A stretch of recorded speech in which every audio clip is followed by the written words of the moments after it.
قضية الصحراء المغربية ما بقاتش قضية مطروحة في الاتحاد الإفريقي، ما بقاتش مطروحة بمعنى ما بقاتش في جدول الأعمال.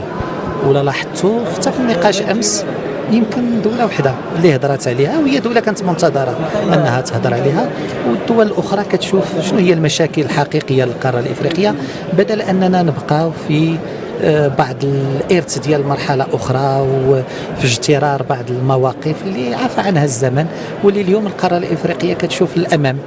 وبالتالي فهاد الدورة، سواء التقارير اللي خرجت، التقارير حول حقوق الإنسان، التقارير حول مجلس الأمن والسلم، التقارير كلها خالية من أي إشارة، وحتى الخطابات سواء ديال الرئاسة ولا ديال المفوضية كانت كلها كتأكد على المشاكل الحقيقية للقارة، ماشي المشاكل المصطنعة أو النزاعات المصطنعة اللي كتهدف فقط إلى خلق التفرقة وإلى العودة بنا إلى الوراء.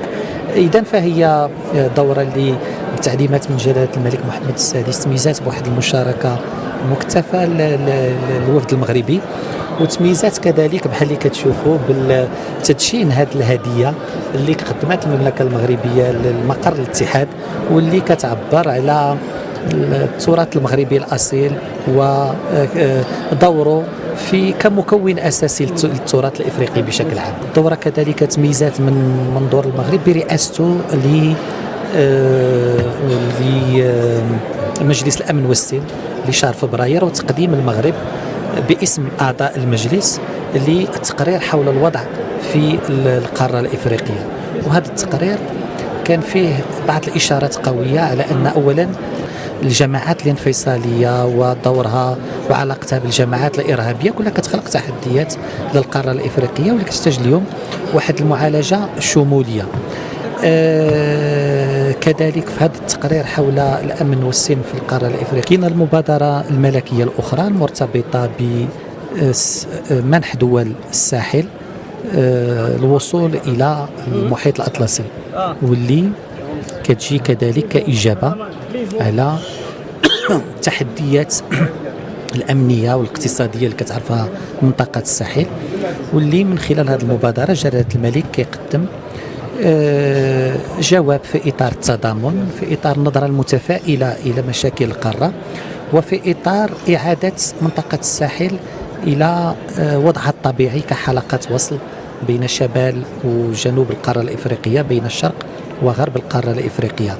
وبالتالي هذه المبادرات اليوم هي مطروحة كمبادرات هامة لخلق فضاء مختلف في القارة الإفريقية. إذا كما سمعتم كان هذا تصريح لوزير الخارجية المغربي ناصر بوريطة مباشرة بعد انتهاء القمة ديال الاتحاد الإفريقي في أديس أبابا في إثيوبيا. وكما سبق وأخبرتكم كل المحاولات كل المناورات ديال نظام حضارة الجزائر في الكواليس باءت الفشل، بل أكثر من ذلك سمعتوا ناصر بوريطة وهو يقصف نظام حضارة الجزائر في عدد من الملفات، بداية بقضية الصحراء المغربية اللي كما سبق وتطرقنا لم يتم الحديث عنها في قمة الاتحاد الإفريقي ولا ذكرها ولا حتى بجملة في أي من التقارير ديال الاتحاد الإفريقي، عكس ما كان يحاول نظام حضارة الجزائر فعله في الكواليس هو جنوب إفريقيا، ولم يستطيعوا ولم يفلحوا. فكانت هذه الضربة الأولى والصفعة الأولى لنظام حضارة الجزائر في القمة ديال الاتحاد الإفريقي.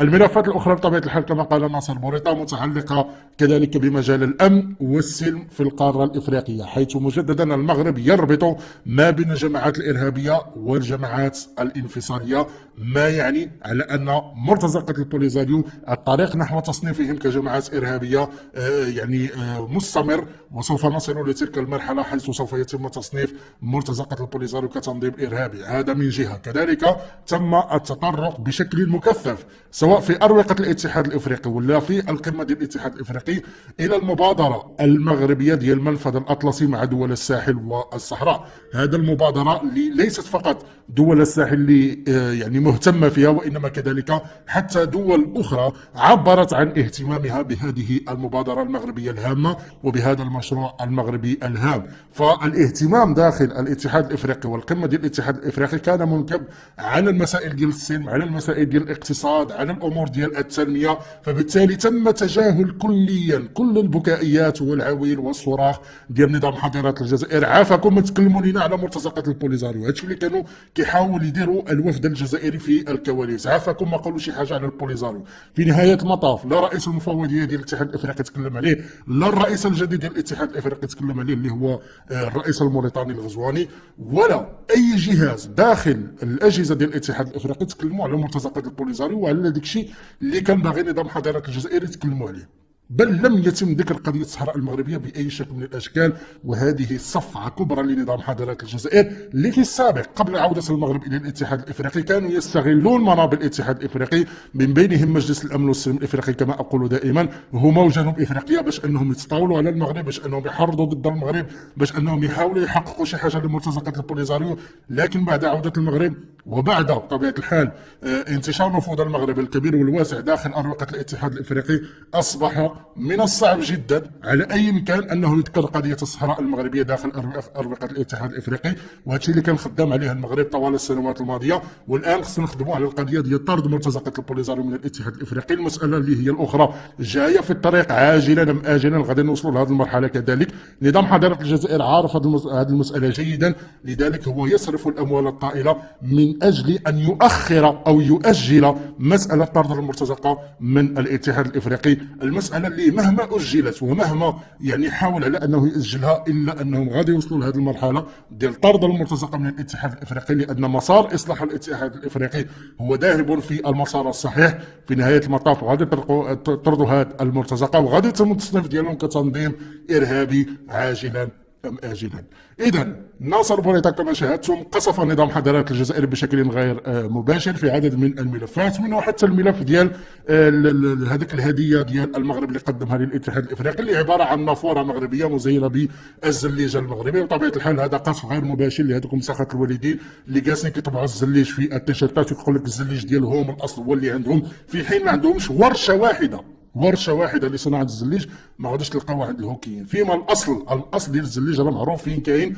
مهما يعني قلبتوا في مواقع يعني البحث وما الى ذلك غادي تلقاو الزليج الاصل ديالو مغربي، راه كاين فاس، راه كاين في يعني المغرب، راه مساله معروفه جدا. وبالتالي هذوك مساخات الوالدين خداو واحد الترفيقه اخرى، لانه بعد نهايه القمه ديال الاتحاد الافريقي تهافت الوزراء والمسؤولين ديال كل الدول الافريقيه باش انهم يمشيو ياخذوا الصور مع هذه المعلمه المغربيه وهذه الهديه المغربيه اللي هي عباره عن نافوره مزينه بالزليج المغربي. بل حتى المؤتمر الصحفي ديال ناصر بوريطة اللي شفتوه قبل قليل كان امام هذه المعلمه وهذا التحفه الفنيه الرائعه التي ابدع فيها المهنيون والحرفيون المغاربه.